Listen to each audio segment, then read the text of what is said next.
to Not So Live from Asteroid G, the only podcast that burrows into your face and bursts out your chest. I'm your host, Mike Finkelstein. Your buddy Mike the Ghoul here, going to go and discuss a fantastic show that just happened and learn about our new Khaleesi. We're going to talk about Alien Earth, right? Mostly fantastic. I have qualms. We're going to have to discuss the qualms. It was not perfect, it was very good. It was very good from the shit we had been getting. That's fair. I've seen a lot of Alien fans online bitching that this was a terrible show, which I don't see. I can agree with some of their criticisms. I don't agree with all of them. And we'll go over some of the ones that I saw more recently. Mm-hmm. But I think on the whole, the show tried to do something. I think my two biggest criticisms that we'll eventually get to are some of the really smart characters acted really stupidly, which then they shouldn't have been the smartest people in the room. And the show was probably about 2 episodes too long. Yeah, they could have trimmed that a little bit in there. It jumps out really fast in the beginning, with the space crash and, getting the xenomorph a little bit at the end. And then it's very fast paced the first 3 episodes, very, very quick. And then it slows down a little bit in the middle. You get your exposition and all that kind of stuff. And then they try to ramp it back up at the end, but it was a little too late at that point to try to hit that third act crescendo. Yeah. So you are spot on about that, but I didn't dislike what they did. I just completely see your point. Yeah. So the show, we talked about the premiere already, so we don't have to recap too much. Ship crashes to Earth, aliens are on it. One evil corporation gets the aliens away from another evil corporation and then does stupid things with them now that it has them in their control. That's hijinks ensue. Yeah, I can understand one criticism about this, which is that the early movies were about people getting stuck with the aliens and trying to escape just because it's survival.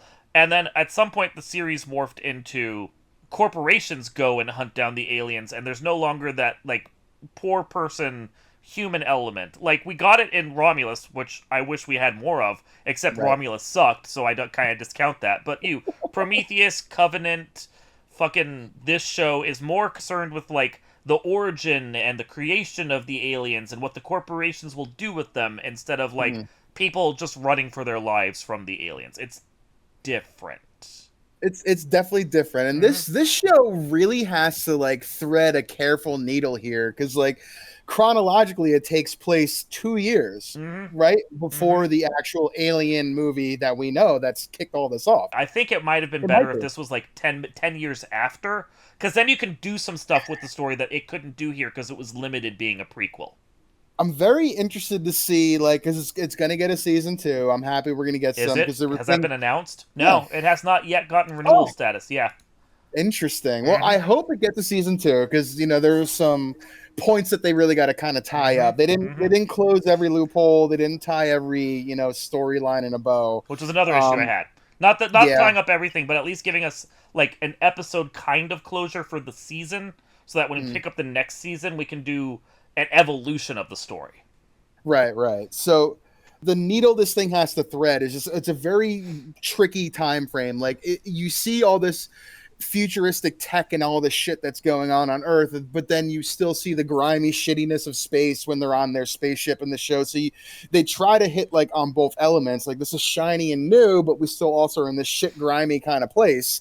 I'm interested to see where they're going to go with the story there, because Weyland-Yutani then knows so much more than they ever let on in any of the previous movies. So how's that going to fuck with the continuity? How's it going to fuck with the timelines?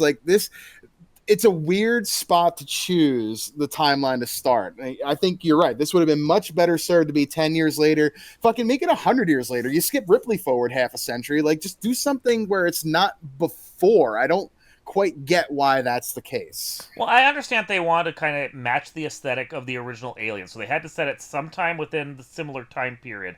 I saw people online bitching about the fact that the tech on Earth is so futuristic, but the ship feels so retro and dingy. But that actually kind of makes sense because the ship is 80 years old because it went out and it came back, and the people are well, the technology feels different. Yeah, of course it does. It should. Shouldn't all match when the shit's been out there for 80 years. Also, you want stripped down tech that won't break over 80 years. You don't want something that's flashy and new that's, still first early adopter shit. You want the stuff that's old and reliable. The CRT tubes that will last for 200 years and outlast the nuclear apocalypse and cockroaches. Like, Yeah, that's what you yeah, want. So, yeah. no, but I do think that if it was set 10 years later, it opens up the possibility of having aliens on Earth, which is what the title of the Mm, show promises. But mm, instead of like a couple of aliens on a remote island that is away from everyone, we can have an actual fucking alien infestation on Earth, which is what people want to see. And you don't get mm. that this first season.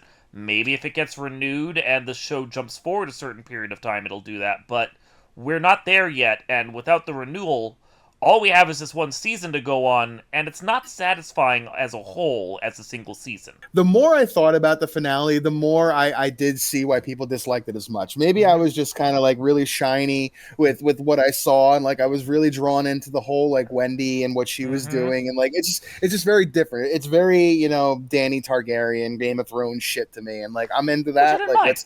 Yeah. let's see where this goes. But you give me only a little bit of that at the end, and all you're showing me is a couple of pets chilling there. Then, and you got this whole thing that's about to happen, and we both talked about this. Like, if where are you going to start season 2 if you do? Like, are you picking up a little Right bit later? there. Are you Yeah. picking up right afterward? Because like, there's some shit about to go down when they leave that room. Yeah, So, Wayland Yutani is flying in with like 30 yeah, helicopters and they're about to invade. And this is where yeah, you cut it. Like, that's the climax we actually wanted to see for this story, is all the plot lines yes, were building towards Wayland Yutani fighting the synths. And then hmm you cut season one right there before it happens. That's, I mean, not to be crass, that's some serious storytelling blue balls right there. That's rough. Like, yeah. that is a tremendous faith in your product wanting to be, Hmm. brought back and people wanting to see more and not having people be too pissed off. Yeah. I'm gonna lean toward like that they're doing this in a good way and they're not just being lazy, but maybe I'm just hopeful. I want to see more of what's going on. I want to see what happens to more of these characters because when we leave it off at the end, like the only humans that died were the ones I wanted to live for the most part. Yeah, that's So like, true.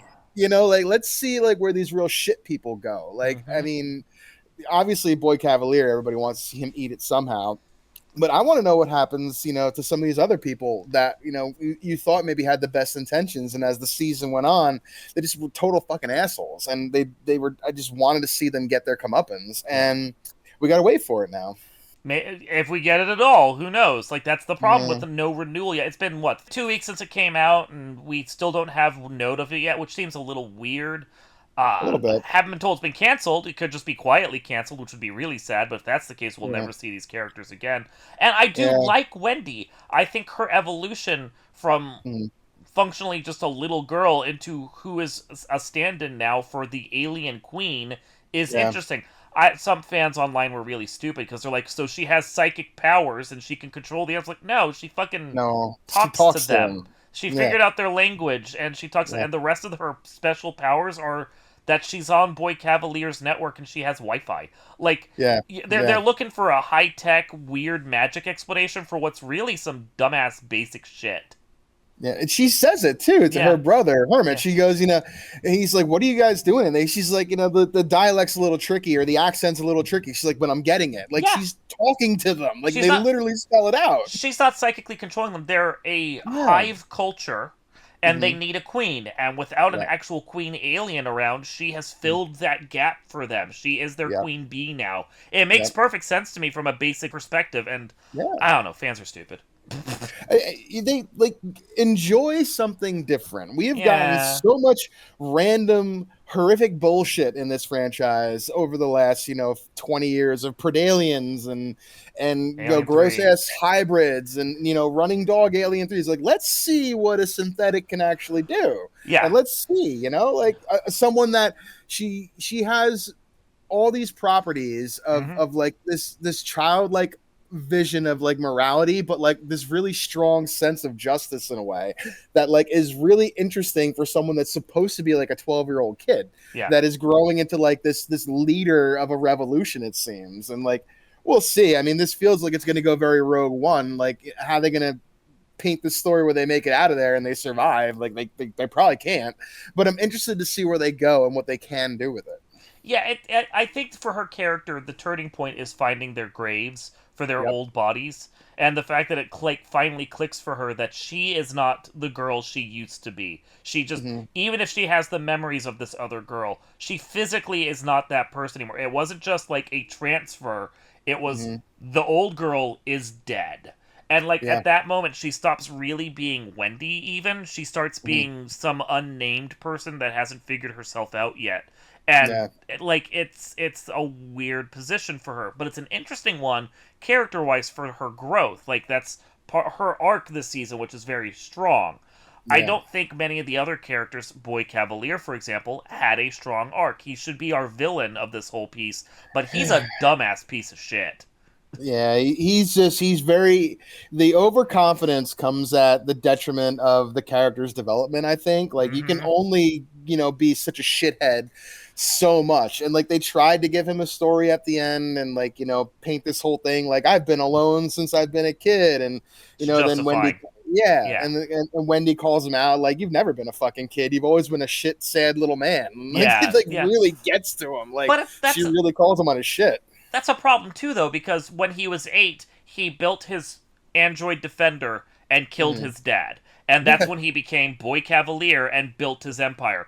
Technically Mhm. speaking, his character arc ended when he was 8 years old, like Yeah. 20 years before this show even starts. He has Yeah. no arc, and he's not a villain that we can bond with. We don't see who he was before he became a villain. We don't Mhm. understand him as a character except for the things that he tells us. He's a very much a tell, not show sort of character. And then Yep. he's supposed to be the smartest person in the room at any point. And again, he does the dumbest shit. I'm okay with him sending his people to capture these aliens for study, because that's the whole point that Weyland-Yutani has. And if he sees that Mhm. they have tech he wants it Yeah. first. That's Mhm. fine. He's basically a man child. Let him have Mhm. that. That's not a big deal. But it doesn't do anything for his character, and he makes the dumbest decisions every single time in coordination with these aliens, with these synths, with everything. Like someone pointed out, which I think is a fair point, why don't the synths have an off switch? I mean, right? They have trackers. They have, Uh you know, huh. I mean, how do you turn them off? Like, I Yeah. guess they just decided they weren't going to put them in there. Yeah, and it would have been an interesting thing for them to have off Yeah. switches so that you could see them get shut off and transported and set back up again. And then Mhm. at some point when he tries to switch Wendy off, she's already grown her powers enough. She can't be turned off because she's disconnected to that part of her network. Like, Mhm. that's a moment of growth this show should have done. But it's also a moment of stupidity for Boy Cavalier because an off switch makes perfect sense. Why does his androids not have them? He really came off as like, and I think I heard him reference at this in like a review or something. He came off as the kind of person that is just like never, since he killed his father and built whatever this is that he built, this empire, he's never lost at like Never been challenged. anything he's Yeah. done. Never been so like the remote possibility that he even needs to include an on off switch doesn't even occur to him. And like you can kind of see that, but like you gotta do a better job of arcing the character. Like we get it at the Yes. end with him sitting there holding his fucking Ritalin in his hand. Like, oh, maybe you should have been taking that the whole time. Like, Yeah. why are you waiting 8 episodes to tell me that you're not just like a brilliant person who's eccentric? You're fucking crazy. Like, sorry.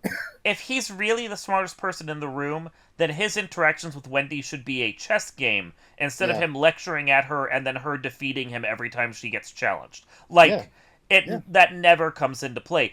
And by the same token, Kirsch is both an intelligent, super brilliant android Mhm. and caught flat-footed whenever things don't go his way, despite Yeah. the fact that he encourages things going out of control. And I don't know why.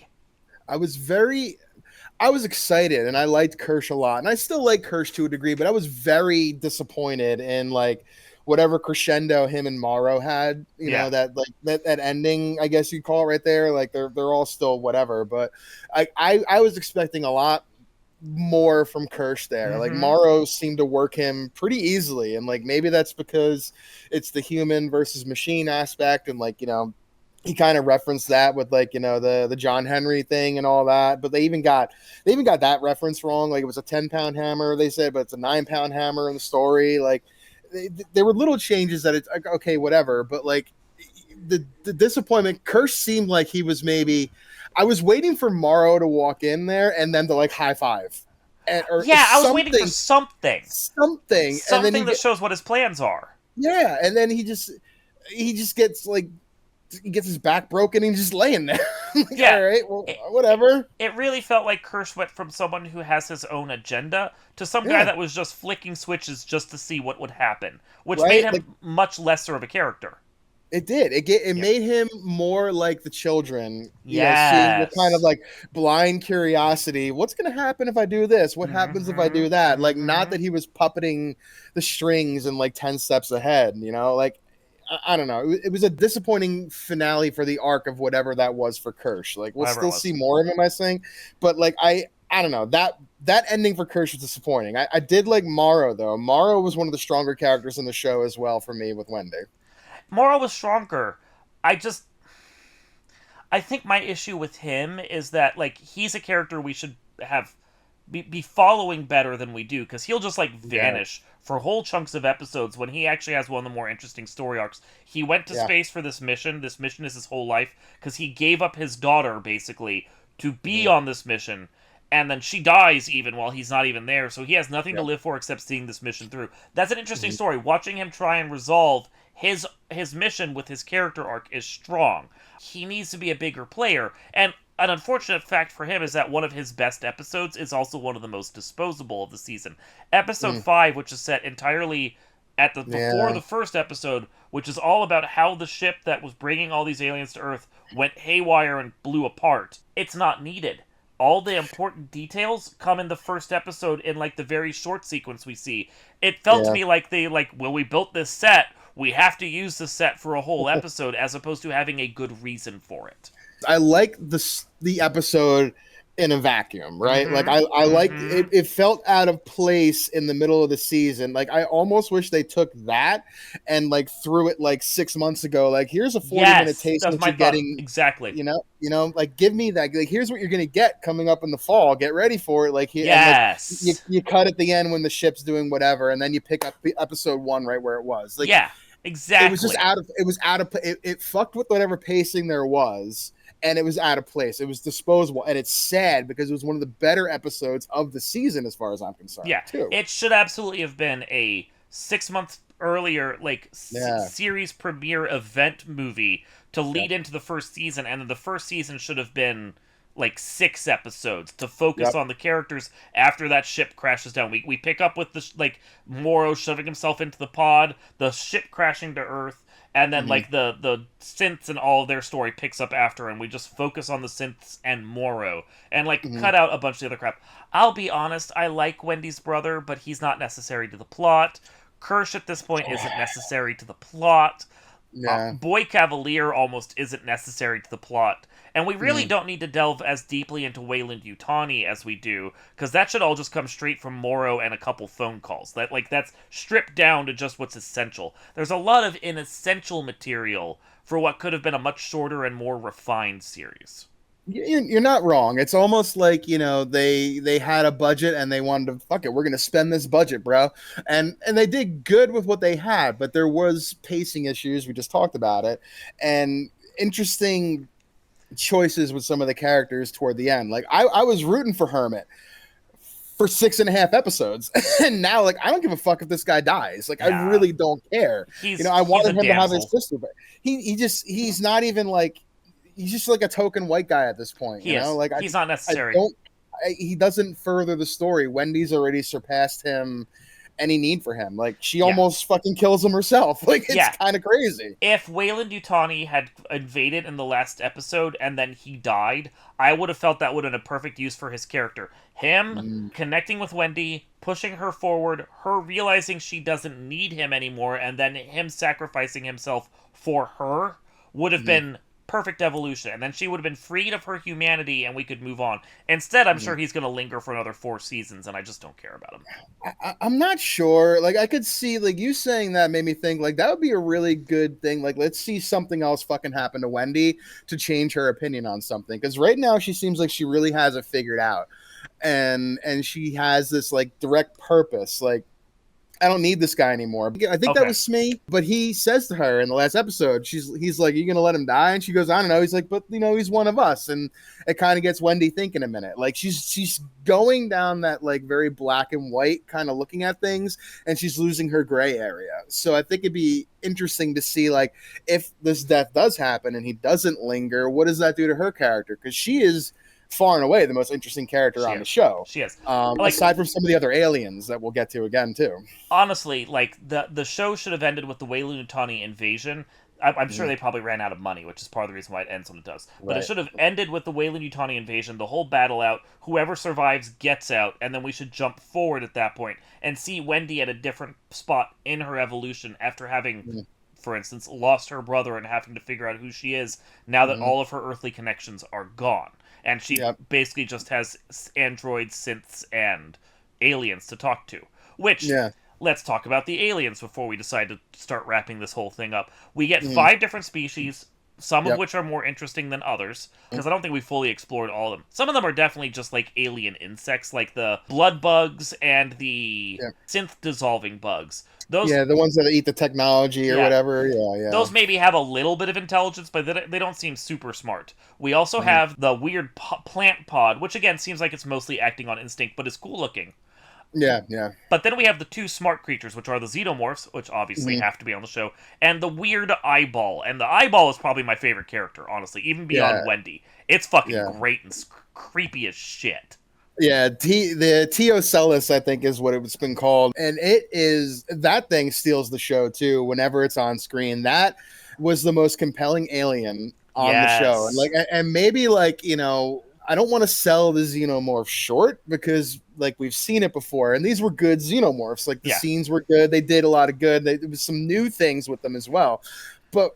I mean, we've gotten 40 years of Xenomorph. Now we're getting 8 episodes of this Teocellus that was just tremendously interesting and compelling, and like I want to know what makes this thing tick. Like is it out for blood? Is it out for dominance? Is it just trying to survive? Like what's its deal? But it does seem like it's 2, 3, 4, 5, 6, 7 steps ahead of everything that it's looking at, and I'm very into the idea of what this creature is. And is it smart because of itself? Does it does it just Mm-hmm. control the creatures, or when it burrows into its head, does it Mm-hmm. also like absorb its memories? And Right. is it so smart because it's been absorbing memories for who knows how many decades at this point? Like Right. my end thought is if it actually does get smarter with each person it absorbs into, Mm-hmm. I bet Endgame for that is taking over Boy Cavalier. Right, right, Hmm. exactly. That's the Then you get obvious the spot. person with the most power and the money. Yeah, Like and that's the other supposed one. intelligence. Like Yeah, maybe he allegedly. finally acts smart if you had an alien in his eyeball. Wouldn't that be something? Like I wonder because like I'm not gonna spoil too much, but the eyeball creature kind of gets away at the end. It gets into a corpse and kind of like does its That thing. spoils a Like lot, actually. yeah, I didn't reveal what the corpse was, and we've seen it if you've watched the season at all. Like clearly it does that, but like, does it then, to your point, take on Yeah, the thoughts and memories of where it is? Because if it does, like it's got a pretty good host right now. yeah. Because I mean, before we only knew that it could control a sheep, and it counted Yeah. like a sheep would count, but we Mhm. don't know what else it can do or how it functions. We just know Yeah. it's really intelligent on its own and Mhm. takes over a host, but Mhm. we don't have details, and I'm curious about that. It does kind of dominate over top of the xenomorphs, you're right, but I think the xenomorph story would be growing more in a second season because it's tied to Wendy. For instance, does Wendy just release the other xenomorph eggs and let them take over more so she has more of an army? That's a curiosity there. How many were left? Four Four? or three? Four, I Four? think. And how many humans are left? I'd have to go and count. Yeah, so would I. But I mean, There's 3 or 4 of them. Well, if we yes, discount Boy Cavalier, there's a couple or three, but there's more humans coming in with the Weyland-Yutani right, people, so we got plenty right. of hosts for them. Yeah, I don't Yeah, know. yeah, yeah. I don't know. It was a bit of a cheesy line at the end when Wendy was like, what do we do now? Like we rule, like it's That was kind of just cheesy. Yeah. like I'm the queen now. Like if you didn't realize it already, guess what? Like okay, Yeah. but like I It's wonder, like what does she mean by that? Does she want to like then like you said? I didn't think about that. What if she takes and just makes more xenomorphs now? Like what's her plan? Oh, tasty. it's a thing where I really feel like the show wasn't supposed to end where it was. Like, we were supposed to get the Weyland-Yutani invasion, but we didn't have the money for it because they wasted so much on that opening and 5th episode. That, like, so much on episode 5 that was good. Yeah, it was great, but I think Yeah. it would have been better to budget that as its own movie before the Yeah. series picked up. That would have been smarter.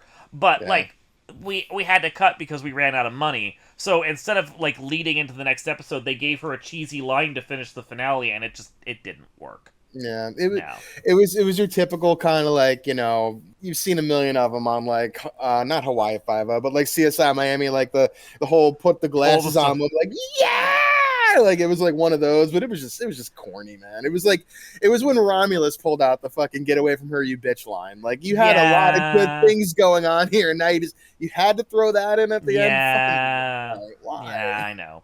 So yeah, no, I really did enjoy most of the season. I thought there was some really strong ones. The first 3 episodes are fantastic. There were great moments strung throughout, and I like the synths, and I want to see more of them. It was uneven. I don't debate when people say it was uneven. I don't think it was as bad as people say. I don't think it was as good as it could have been. Agree 100% on that. Like it was a very solid B+ for me overall, but I can see people giving it a C minus, and I'd be okay with that too. Do what you want.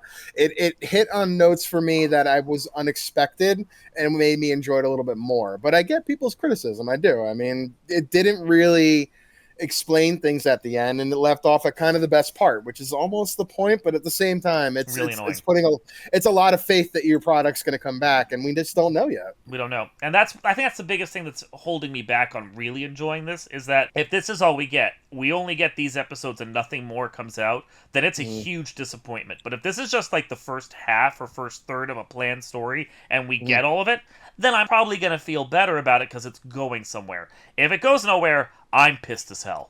It really would be, right? Like, Yeah. You left it at a cliffhanger point that was bold, and you got people that are kind of interested, and you're doing some unique things, and there's other aliens that we haven't gotten to really kind of flesh out what they're doing yet. So you got a lot of good things going on here, but I mean, I hope it gets picked back up. I want to see, you know, these storylines come together. I want to see more. Like, I want to see what Wendy can do. I'm very into the whole Khaleesi version of her here. Like, you know, very Dany Targaryen. Like, I'm into that. We shall see, or not, I guess as the case may be. Oh, well. We'll find out. We'll find out. Yeah. This has been Not So Live from Asteroid G, lamenting the fact that I only got 8 episodes to tell my whole story. I'm your host, Mike Finkelstein. Your buddy Mike the Ghoul here going to say, in space, no one can hear you scream, but on Earth, I mean, I guess we'll see. Hopefully, we will see you all next time.